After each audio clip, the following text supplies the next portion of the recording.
안녕하세요. 잘 그린 CTV 이상호 목사입니다. 오늘부터는 한국 교회사에 대해서 조금씩 알아보도록 하겠습니다.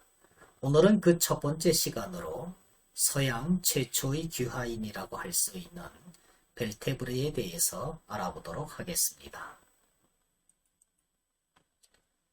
1627년 제주도 해변에서 푸르른 눈과 누런 수염이 드리워진 흰 얼굴의 세 남자가 주민들에게 붙잡히는 일이 발생을 했습니다.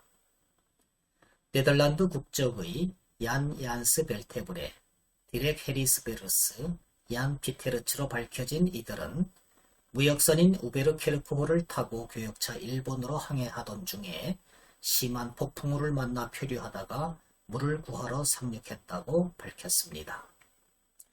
관원들이 주민들로부터 이들을 넘겨받은 시점은 해가 거반 넘어가는 저녁 무렵이었습니다. 관원들은 이들의 취조를 위해서 횃불을 들고 다시 바닷가로 데리고 나아가서 장작 더미에 불을 붙였습니다. 그러자 이들은 자신들을 태워 죽이려는 것으로 판단하였는지 눈물을 흘리며 애걸복걸하였습니다. 관원들은 안심하라고 이 모양 저 모양으로 몸짓을 했지만 이해하지 못하는 것 같았습니다.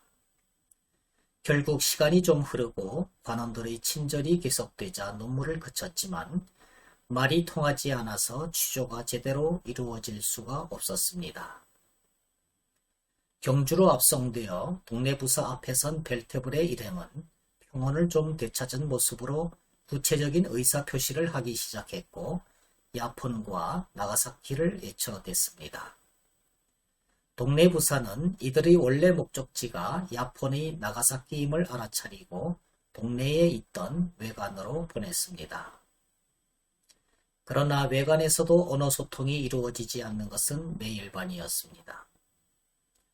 외관 관계자는 이 사람들이 우리와 무슨 상관이 있느냐, 일본 사람이 아니라는 걸 한눈에 봐도 알 수 있지 않느냐, 도로 데려가라. 그렇게 말을 하였습니다. 부산에 억류돼 있던 벨테브레 일행은 5년이 지나서야 서울로 압송되었습니다.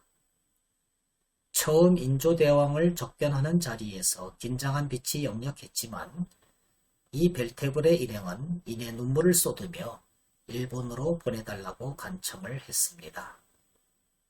그러나 벨테브레 일행의 계속되는 간청에도 불구하고 인조대왕은 아랑곳하지 않았습니다. 오히려 날개가 있다면 날아가 보지 그러냐 이렇게 빈정대기까지 하였습니다.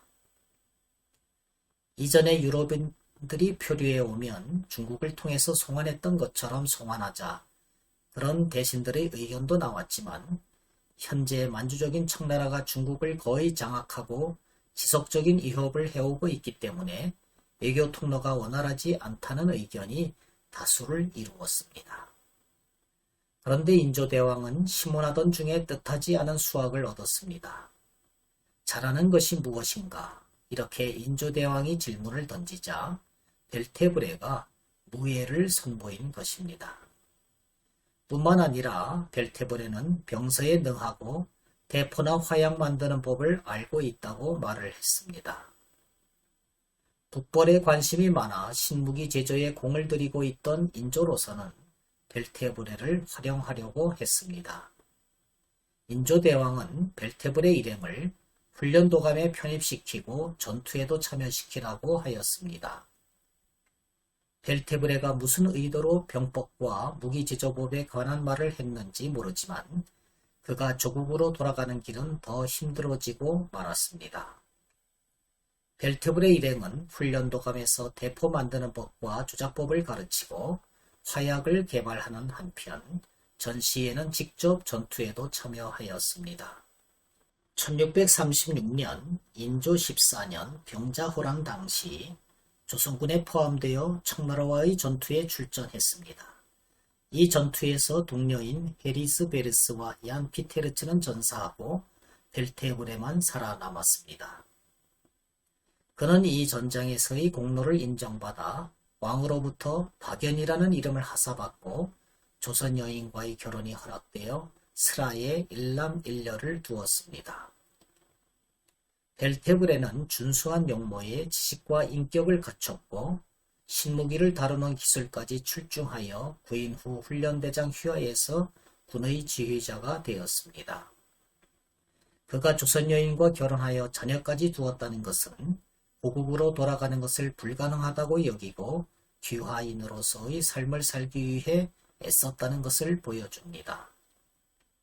이후 벨테브레는 자신처럼 배의 난파로 표착하는 외국인들이 통역을 담당하는 통역관으로서 자신의 생애를 머나먼 이국 땅 조선에서 보냈습니다.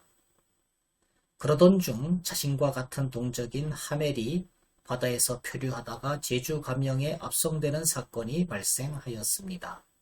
벨테브레는 조선에 입국한 지 26년이 지난 1653년 효정 4년에 통역관 자격으로 하멜을 만났는데 하멜의 표류기에 의하면 그때 벨테브레는 이미 고국 네덜란드의 언어를 많이 잊어버려 더듬거리는 상태였다고 합니다. 이 기구한 만남에서 그들은 서로를 부여잡고 한참을 울었습니다. 하멜은 벨테브레에게 고향으로 돌아가고 싶다고 말을 했습니다. 그러나 벨테브레는 조선 관리의 입장에서 또한 하멜의 안전을 위해서 하멜 일행을 안내하고 적절한 충고를 해 주었습니다. 조선은 들어온 외국인을 나라 밖으로 다시 내보내지 않는다. 나가사키에 가도 너는 죽을 수 있다. 잘 대해 줄 테니 여기 있어라. 그렇게 말을 했습니다. 벨테브레는 하멜 일행에게 수년간 조선의 풍속과 언어를 가르쳤습니다. 지금 그의 고향인 네덜란드 암스테르담 북쪽에 위치한 디리프 마을에 있는 교회에는 벨테브레의 기념비가 세워져 있습니다. 우리는 벨테브레가 기독교인이었는지는 잘 알 수가 없습니다. 다만 그 당시 그의 고국 네덜란드는 개신교 국가로서 세계의 개신교를 주도하는 국가였기 때문에 벨테브레 역시 기독교인이었을 개연성은 매우 높습니다. 정재륜의 한국말록에 의하면 벨테브레는 선악, 행복, 천재지병 등에 관한 이야기가 나오면 언제든지 모든 것은 하늘이 알아서 보상할 것이다. 그렇게 말했다고 전합니다. 당시 조선이 기독교에 대한 지식이 전혀 없었던 것으로 볼 때 벨테브레의 이러한 언어는 일반적인 종교적 심성으로 이해할 수도 있지만 아마도 그의 기독교 신앙이 반영된 것으로 보입니다. 그는 선교사가 아니라 상인이었기 때문에 기독교를 전파하지는 않았으나 그의 삶 속에서 은연중에 신자로서의 언행이 드러나 주위 사람들에게 감화를 주었던 것으로 보입니다. 그러므로 그는 조선에 들어온 최초의 개신교 신자였다고 말을 할 수가 있습니다. 하나님이 바다의 풍랑과 함께 이 벨테브레를 사용하신 것입니다.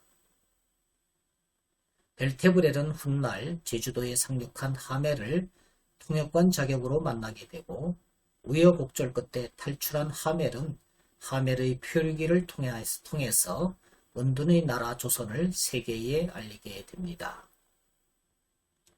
그리고 이 당대의 베스트셀러를 읽은 기독교 신자들 중에서 조선 선교를 꿈꾸는 선교사들이 탄생하게 되었습니다. 실로 하나님의 역사가 조용하고 차분한 준비 속에서 조선의 선교를 위해서 깊은 곳에서 진행된 것입니다. 감사합니다. 안녕히 계십시오.